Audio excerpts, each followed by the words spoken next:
very wet day again, Tom. Well done. I know this rain. I was looking at the longer term forecast. It's not looking great for anyone who's outdoors playing sport this weekend, is it? No, luckily it doesn't matter for your normal. It's still winter games, so they'll manage. They're not sugar, This is Tom. true. They won't melt. That is a very good point. However, the first thing we're going to talk about actually is traditionally a game and indoors. We've mentioned the indoor cricket with Nayland going. They're going to be playing in Lords, but there's a Pembrokeshire representative playing cricket in South Africa at the moment. Yeah, we mentioned Simon Wood. We've interviewed him for the radio as well. He's a class act. His father, Barry, was one of the best all-rounders I've ever seen in Pembrokeshire, and Woody is following in Woody Senior's footsteps. There's no doubt about that. He played for Wales over 50s against South Africa, scored a half-century. They lost, but he's showing there what he's made of. He's had 15 games before. He's had a 70 before. But I think they need to recognise what a class batsman he is now. Push him up the order a bit. Yeah. So well done, Simon, and keep up the good work. He's flying the Pembrokeshire cricket flag with style. Yeah, no, that's fantastic. And like, what experience? And talking of these World Cups and these senior competitions, of course, last week you interviewed Mickey Algieri, who in the football is representing Wales at over 70s. It's an amazing new feature in sport, really, that veterans, rugby, football, cricket, they're all starting to become available as more and more women's sport is becoming available at a high level. So it's fantastic. So Mickey's looking forward to going off to Thailand. Woody's in South Africa. We're going to be interviewing a young lady on Monday called Zoe John, who's from Branston, the tiny village of Branston. And we're interviewing her on Monday for the show. And she's just come back with silver medals. American football, the really early stuff there, from Finland with the Great Britain team, the only Welsh girl in that. And then she went on to Aussie rules football, which is like all in wrestling with a ball, I suppose. and UK came second, Great Britain came second in Croatia in that. So she had 2 medals. So there's a lot of it about, Tom. That is fantastic. As you say, from the tiny village of Branston, I think it's amazing that we have this talent on our doorstep. And if you get the opportunity, these people are saying yes to it and coming home with medals. It's brilliant. I can't wait to hear that interview on Monday evening on the sports show with Ian Evans and Morris. So thank you so much for gathering that one. We'll come to football because you mentioned American football. We'll come to football in just a moment. But winter sports you mentioned, rugby. It's the end of the Six Nations tomorrow, Bill. What have you made of this year's tournament? Well, all I can say, I've enjoyed some of the rugby, but I'm glad it's over because, I'm a local sportsman and I despair of the number of weekends that the local players are prevented from playing. I've said it many times because of international games. You've got a crazy situation where Wales, I think, are starting at 4:45 in France. But local clubs are not allowed to play then. All right, they can play at 12 o'clock. But if you travel into, say, Aberaeron from Langham, it's not, to start at 12 is ridiculous. It's all geared towards television. And Wales haven't done well, have they? It's no secret. We beat Italy last week. I would suggest we're going to have a shellacking against the French because they're a mighty side. But I can't say I've enjoyed the Six Nations overall this year. I tell you what I have enjoyed, Tom, is the Gallagher Premiership, which has highlights on ITV with Flatman. Now that's proper rugby, and I'm watching now. As soon as we go from here, I'm going to watch a bit of the New Zealand and Australian rugby competition that's there. The Blues are playing the Crusaders this morning. I can't wait for a dose of that. Wow, that's the intensity of the Gallagher Premiership is what struck me whenever I've caught the highlights as well. Perhaps there's a few lessons we could take, and of course a lot of Welsh players are heading over there for next season because of what's going on with the WRU in general. But less on that for now. But there are 2 rugby fixtures taking place, isn't there, involving Pembrokeshire teams? Yeah, one of those is both games are tonight, and one of those features. Haverfordwest at home to Lampeter, who are top of the table. Weather permitting, that'll be on tonight. And of course, we haven't mentioned in rugby, and I must Haverfordwest boy and Sam Parry, who's in the Welsh squad this weekend, and about blinking time too. Mm-hmm. You wonder what he's got to do to get in, and he's a cracking player. So good luck, Sam. Yeah. And good luck to Haverfordwest against Lampeter tonight. They lost when the teams met in an away match. Lampeter won 29-19 in that. Haverfordwest are fifth. They should be a lot higher than that. So that could be a big game tonight. And Narberth are travelling to Glamorgan Wanderers. They won the previous game 51-28, would you believe, at the Lewis Lloyd ground. I saw that. And there should be plenty of points there. I'm hoping Narberth win that because Glamorgan Wanderers are 11th in the table. And Narberth have lost a few games against very strong sides recently. They have, so that's the only rugby that's on for league rugby this weekend. Well, there you go. So if you want to catch some rugby, head out to Haverfordwest. That'll be under the lights then, presumably, which is always a nice occasion. I hope they're working, Tom. Yeah, otherwise you've got trouble. It's 7:30 start. Oh, I hope they're working too. The clocks haven't changed yet. No. We're going to we'll turn to football in a bit more detail. But before we get there, Fraser, we know, has caught up with a teacher at Cleddau Reach. This coastal path brings out the best in people, doesn't it? Yeah, on Monday we've got some interesting characters, and he's meeting up with Rhys Buckley on Monday, and he's attempting from April the 1st for 7 days to walk the whole of the Blinking Coastal Path. Now that's a mighty walk, isn't it? I think it's 186 miles. You're fitter than I am. But something like that. Yeah, and that's for charity, so that's great. We've also got on Martin Lewis, who's the big cheese in local swimming, does a great job. Fraser's talking to him. And I've got a bit of a scoop I'm pleased with, really. I'm talking to Georgina Nicholas. It's her first interview since she became Chief Executive Officer at the Oggy Bridgemeadow Stadium. With very much a Pembrokeshire girl. She's from Pembroke Dock. Her family really, keen on sport. And her mum, Alison, I called her Alison at first. She's very nice about that. That's another story. She's going to tell us about her experience. She worked for Arsenal for over a decade in their retail, as head of their retail. Talking about sort of 13 million money amount passing through there. So we got some really good guests on the show on Monday, that's for sure. So there's Zoe and Alison, and Zoe and Georgina. Yeah, blimey, here I go again. And Rhys Buckley and Martin Lewis. So there's some good people on there now.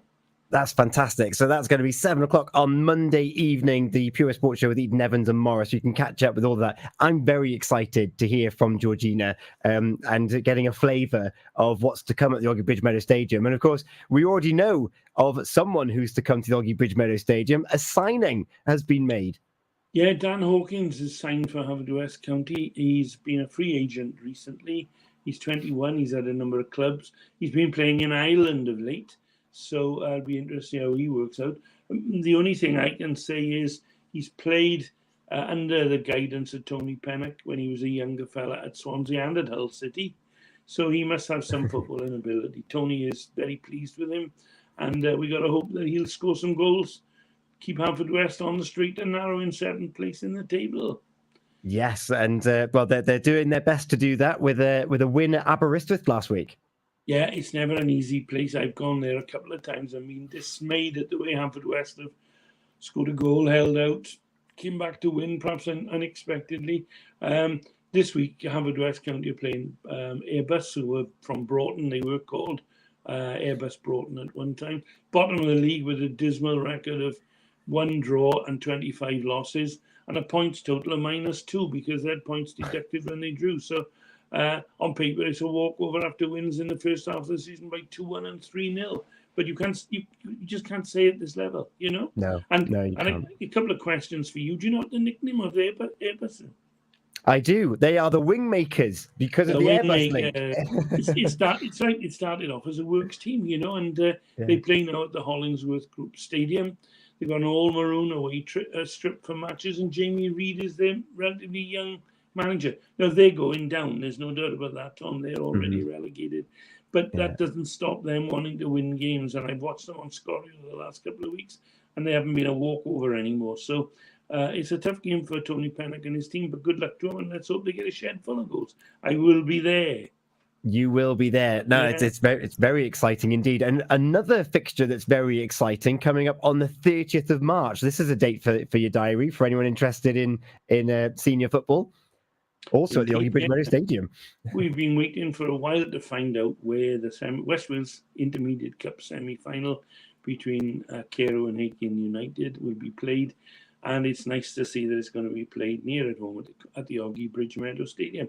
It's a great venue for teams to play on under lights, and the winners will go forward to the final, which is always played traditionally at the Liberty Stadium. I've seen some great games there with local clubs, Goodwick, Hakin, of course, Merlin's Bridge, all gone there, Johnston many years ago.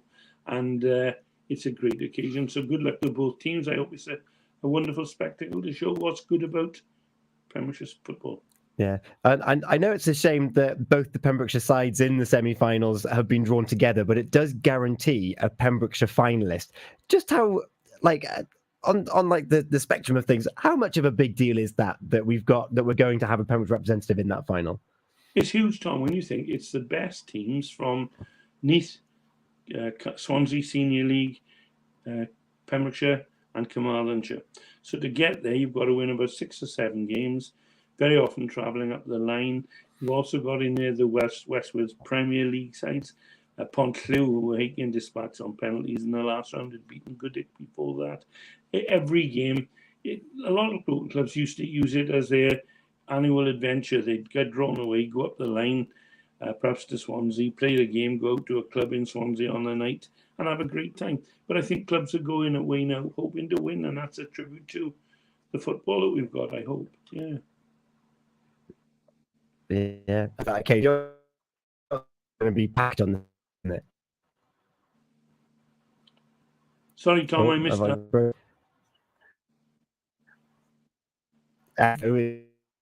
There's the crowd. Yeah, poured out. Got a bit of breakup. If you can hear me okay, then I can tell you quickly about the Pembrokeshire League football fixtures on Saturday as well. Can you hear me okay?